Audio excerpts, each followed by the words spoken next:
Meskipun hukum merupakan produk keputusan politik, namun begitu hukum berlaku, maka semua kegiatan politik harus tunduk pada hukum. Assalamualaikum warahmatullahi wabarakatuh. Salam sejahtera, Om Swastiastu, Namo Buddhaya dan salam kebajikan bagi kita semua. Pergi ke atap melihat awan cirrus. Perkenalkan saya Habean Christian Aurelius sebagai tim pemerintah pada mosi kita kalinya itu. Dewan ini percaya bahwa apatis terhadap politik merupakan sikap yang tidak bermoral. Seperti yang kita tahu, walaupun hukum dan politik memiliki fungsi dan dasar pembenaran yang berbeda, namun keduanya tidak saling bertentangan, tetapi saling melengkapi. Sebelum masuk ke ranah argumentasi, izinkan saya untuk mendefinisikan beberapa kata dalam mosi kita kali ini. Pertama, apatis yaitu sebuah sikap acuh, tidak peduli masa bodoh.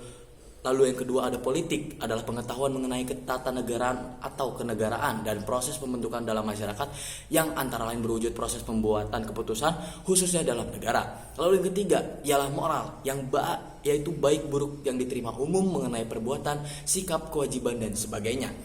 Dewan juri yang terhormat, mengapa penting bagi kita untuk lebih bersikap peduli pada politik ketimbang apatis dan lepas tangan? Karena seperti yang kita tahu, politik dan hukum keberadaannya seperti sudah terikat satu sama lainnya. Adanya kegiatan politik dikarenakan ada dasar hukum yang berjalan di sana sebagai landasannya. Tetapi hukum juga bisa tercipta karena adanya kegiatan politik yang dilaksanakan. Dalam kehidupan kita tidak bisa jauh dari politik. Hal itu terjadi dengan sengaja maupun tidak. Pasti terjadi begitu saja tanpa kita sadari. Politik ada dimanapun yang mengharuskan seseorang membuka pikirannya dalam merencanakan sesuatu untuk mendapatkan apa yang menjadi kehendaknya. Walau banyak anak muda yang tidak tertarik dengan istilah yang satu ini, tapi sejatinya politik tidak hanya tentang kekuasaan, tidak hanya tentang pemerintahan, dan tidak hanya tentang sesuatu yang dianggap kotor. Politik juga melekat dalam keseharian kita. Sebagai contohnya, pastilah kebanyakan dari kita pernah ingin menjadi pemimpin dalam suatu organisasi atau kelompok. Terlepas dari tujuan ingin terlihat keren atau benar-benar mempunyai visi-misi yang jelas, ternyata hal itu menjadi suatu kewajaran dalam benak manusia. Artinya bahwa setinggi apapun impian kita, sebesar apapun keinginan kita untuk menjadi pemimpin dalam suatu kelompok, telah menjadi fitrah dalam diri manusia untuk menjadi pemimpin seiring berjalannya kehidupan. Pastilah sulit sekali untuk merealisasikan impian tersebut.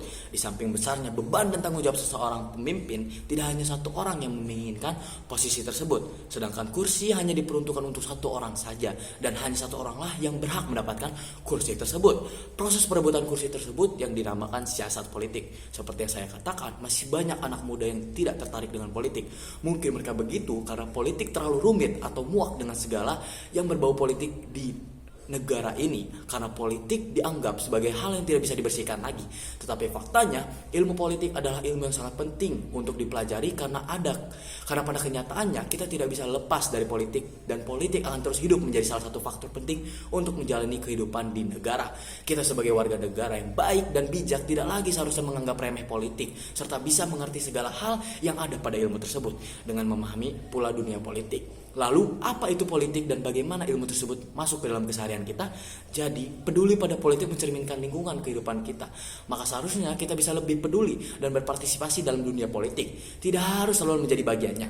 Cukup dengan peduli dan ikut berkontribusi dalam pelaksanaannya agar bisa berjalan sebagaimana baiknya. Kata lainnya, jika peduli pada hukum, seharusnya peduli juga dengan adanya keberadaan politik tersebut. Dalam artian yang luas, politik bermakna seni dan ilmu untuk meraih kekuasaan secara konstitusional maupun non-konstitusional. Dapat berarti strategi, taktik, tipuan, bahkan hal-hal yang kita anggap kotor yang dilakukan di lingkungan masyarakat tersebut bermakna bahwa tidak lagi sama. Artinya, bisa dilihat dari pengertian politik yang diambil dari kata bahasa Yunani yang diartikan sebagai suatu wadah yang berinteraksi antara individu satu ke individu lainnya dan membangun upaya untuk mencapai tujuan bersama dalam suatu wadah tersebut. Hal ini bisa dilihat dari cerita kota Yunani kuno yang dimana orang-orang di kota tersebut saling mengembangkan upaya dalam membangun interaksi dengan tujuan meraih kebaikan bersama dan kesejahteraan bersama. Politik dijadikan rujukan dalam hidup untuk mencapai masyarakat politik yang baik. Perlu kita sadari bahwa manusia adalah makhluk yang tidak bisa lepas dari politik, karena manusia adalah motor penggerak dari sebuah terlaksananya kepolitikan. Oleh karena itu, seberapa bencinya seseorang terhadap politik, dia tidak akan lepas dari keterlibatan terhadapnya. Politik harus bisa menyadarkan bahwa muara dari kegiatan politik adalah untuk kesejahteraan masyarakat, bukan kegaduhan kaum elit, apalagi keributan hanya orang-orang atas. Tapi politik adalah soal formulasi kebijakan publik dan evaluasi atas pencapaian tujuan pembangunan. Jadi, ketika orang apatis dan tidak peduli pada politik yang ada, pada faktanya peduli politik adalah salah satu cara kita untuk membela negara kita. Tidak usah jauh-jauh ke negara. Untuk kehidupan dalam masyarakat juga itu berpengaruh. Karena seperti yang kita tahu, manusia adalah makhluk sosial yang hakikatnya membutuhkan orang-orang lain. Jika dia tidak bisa menghargai keberadaan dan eksistensi dari orang lain, bagaimana tindakan tersebut bisa dikatakan bermoral?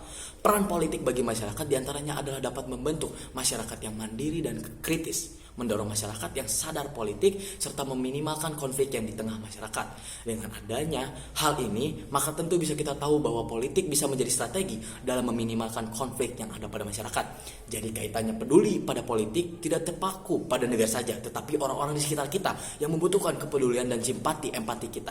Baik partisipasi maupun perilaku politik yang dilakukan oleh warga negara termasuk ke dalam aspek penting dalam kehidupan bernegara dan bermasyarakat. Partisipasi politik juga termasuk kewajiban warga negara sebagai wujud tanggung jawab warga negara yang memiliki kesadaran politik yang baik. Berbeda dengan partisipasi politik, perilaku politik memiliki definisi yang lain.